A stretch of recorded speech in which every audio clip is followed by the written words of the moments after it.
Welcome to another Catholic Context Microclip, where Catholic apologetic points are presented in short video clips. Brought to you by Apologetics.com.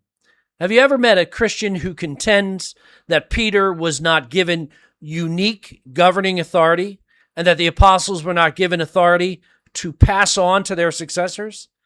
They insist the biblical terms binding and loosing simply mean preaching the gospel or praying with authority. Often, the impact of these terms is diminished by reducing them to vague spiritual language or by claiming the authority ended with the apostles. However, to believe this, one must dismiss substantial evidence that Christ was giving the apostles and their successors real governing authority meant to continue within his church.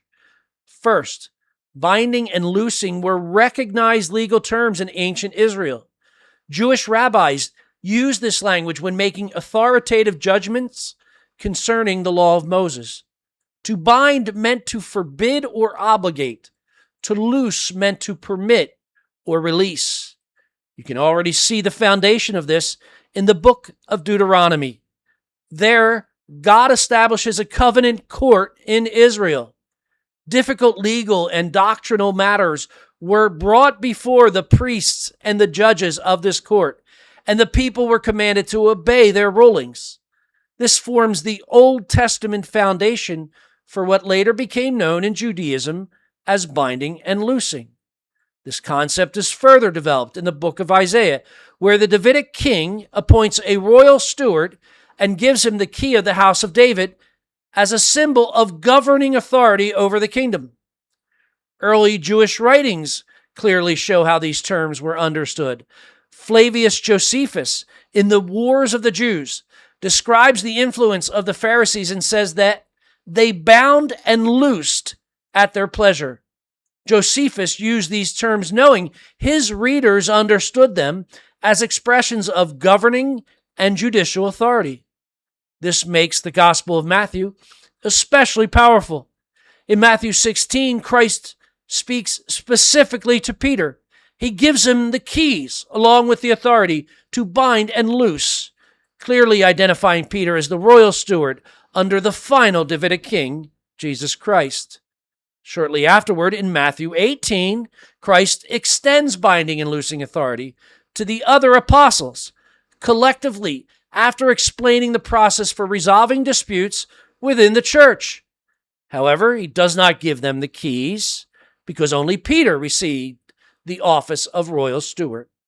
Remember, Matthew is the most Jewish in style of the four gospel writers. He takes great effort to present Jesus as the new Davidic king. Therefore, it is fitting that he also presents Christ with his royal steward and governing council. Some might argue this authority ended with the death of the apostles, but that would require ignoring the Acts of the Apostles, where apostolic succession is already being exercised through the replacement of Judas. It would also require ignoring Clement of Rome, writing around 96 AD, who stated that approved men would succeed the apostles in their ministry.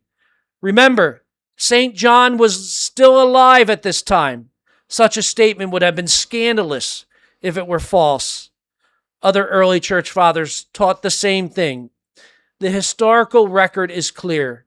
The church is understood to have apostolic authority as continuing through succession. So a question to those who dismiss Matthew 16 and Matthew 18.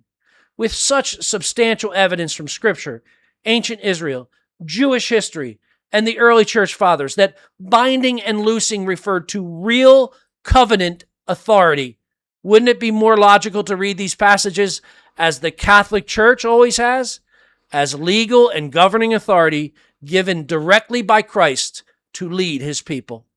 Something to think about. This message is sent in charity and fraternity.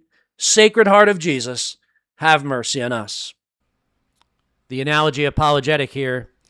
If you found this or any of our videos beneficial, please hit like and subscribe, and please remember to click the bell too for reminders. Also, don't forget to visit www.analogyapologetics.com for free video resources just like this.